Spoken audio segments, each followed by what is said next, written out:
Miss হবে না আপনার পছন্দের টিভি শো। দেখুন জি5 অ্যাপে একদম ফ্রি। আজকে তোকে পাত্রপক্ষ দেখতে আসবে। আমার ছোট্টবেলার বন্ধু, তার ছেলের সঙ্গে আমি তোর বিয়ে দেব পুজোর আগেই। মা,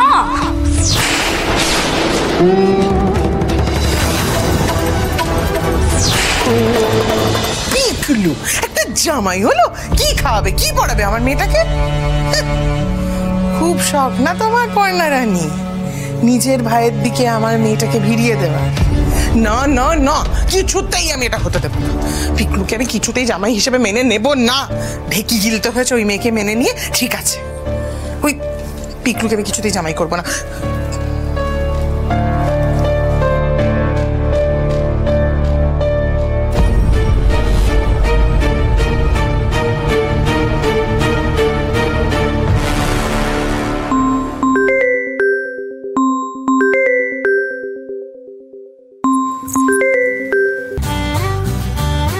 হ্যালো হ্যালো মিষ্টুদি, কেমন আছো গো? কৃষ্ণা বলছি। আরে কৃষ্ণা, কতদিন পর। আমার তো সব ভালোই চলছে, তোর কি খবর? আমিও ভালো। হ্যাঁ, চলে যাচ্ছে। বলছি যে আমি না তোমাকে একটা অন্য কথা বলতে ফোন করেছিলাম গো। হ্যাঁ বল না। বলছিলাম যে ওই তুমি তোমার ছেলে চন্দনের সঙ্গে আমার বর্ষার বিয়ের কথা ভেবেছিলে না একবার? আরে হ্যাঁ, সে তো আমি বলেইছিলাম। চন্দনকে বর্ষার ছবি দেখিয়েছিলাম, ওর খুব পছন্দ ছিল।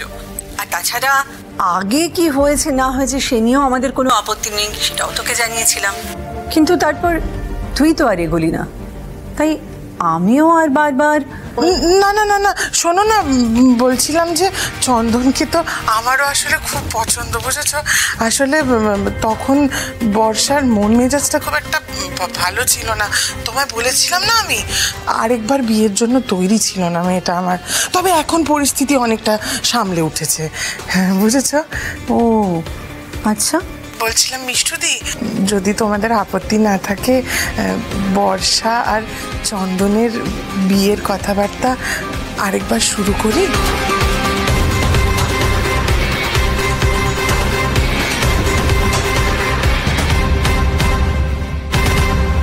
বর্ষা, আই বর্ষা, একটু আমার ঘরে আয় তো মা।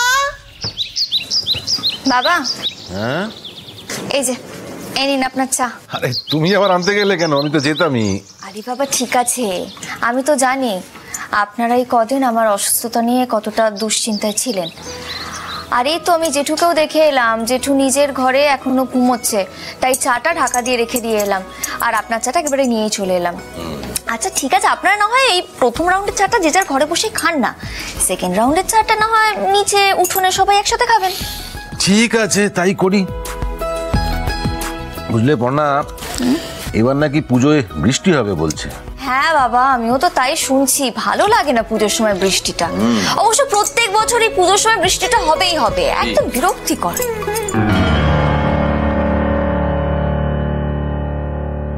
বাবা শুনুন না, বলছি একটু পরে আপনার ছেলে আপনার সাথে একটা বিষয় একটু কথা বলবে। সৃজন, মানে সিরিয়াস কিছু? হ্যাঁ সিরিয়াস, তবে বিষয়টা কিন্তু ভালো। সকাল সকাল শ্বশুরের মাথা খাচ্ছে, অসহ্য। হ্যাঁ আপনি আগে শুনুন, তারপরে মতামত দেবেন না হয়। বর্ষা, কি হলোটা কি? আমার তো গলাটা ছিঁড়ে গেল ডেকে রে। ওমা বৌদি ভাই এখানে, গুড মর্নিং। Good morning. এই যে এদিকে এসো। কি হয়েছে বলো? না ওইগুলো ধরো। ওমা, এই গয়না শাড়ি দিয়ে আমি কি করব? কৃষ্ণা, এগুলো কি পুজোর উপহার? এবার বরং এক কাজ করো, শাড়ি জামা না দিয়ে সবাইকে রং বেরঙের রেইনকোট দাও।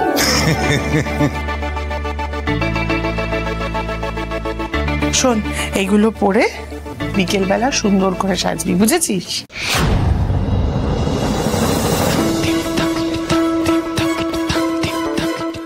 আজকে তোকে পাত্রপক্ষ দেখতে আসবে। আমার ছোট্টবেলার বন্ধু, তার ছেলের সঙ্গে আমি তোর বিয়ে দেব পুজোর আগেই। মা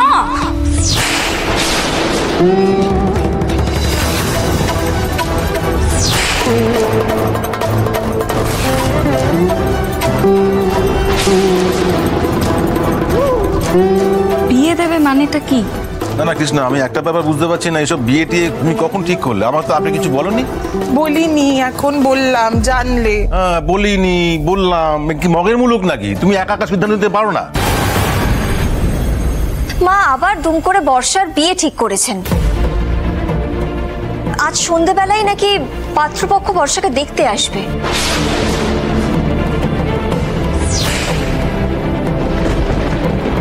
সত্যি মাকে না আর কিচ্ছু বলার নেই, এত কিছুর পরেও মা নিজে। উফ। আচ্ছা বর্ষা কি বলেছে? কি আবার বলবে বলো তো?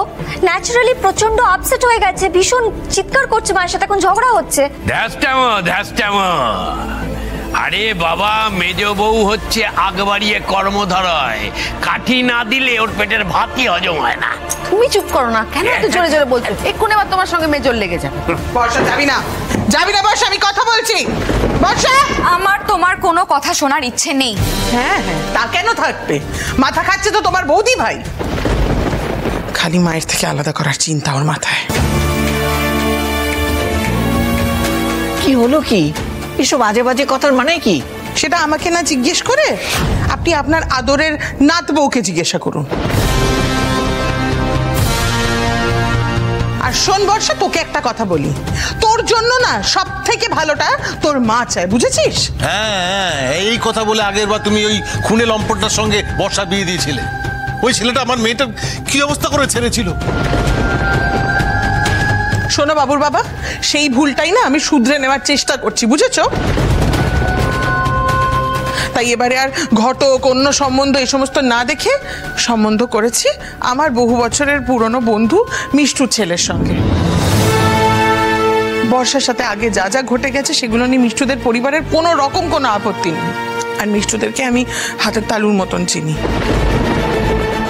ওই বাড়িতে গেলে আমি বর্ষাকে নিয়ে নিশ্চিন্ত থাকবো। মেজ বৌমা, তোমার নিজের ওপর ভরসা থাকতে পারে, কিন্তু তোমার ওপর আমাদের কোনো ভরসা নেই। আচ্ছা মা, আপনার কি মনে হয় বলুন তো, বর্ষার সঙ্গে অতীতে যা ঘটেছে সেটা আমার বুকে বাজেনি? কিন্তু ওইটা ধরে বসে থাকলেও তো চলবে না, ওকে তো স্বাভাবিক জীবনে একটা না একটা দিন ফিরতে হবে। আর সেই জন্য আমি কোনো রকম অপেক্ষা করতে পারবো না মা। পুজো মেটা অবধি আমার পক্ষে অপেক্ষা করা সম্ভব নয়।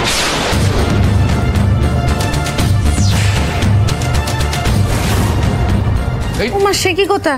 ওমা, পুজো মানে তো মল মাস আবার বিয়ে হয় নাকি? দেখো বদ্দি, আমিও জানি পুজোর মাসে বিয়ে হয় না, তাই আমি ভেবেছি যে ওরা দেখে শুনে গেলে কাল পরশুর মধ্যে এই রেজিস্ট্রিটা করিয়ে অন্তত রেখে দেবো।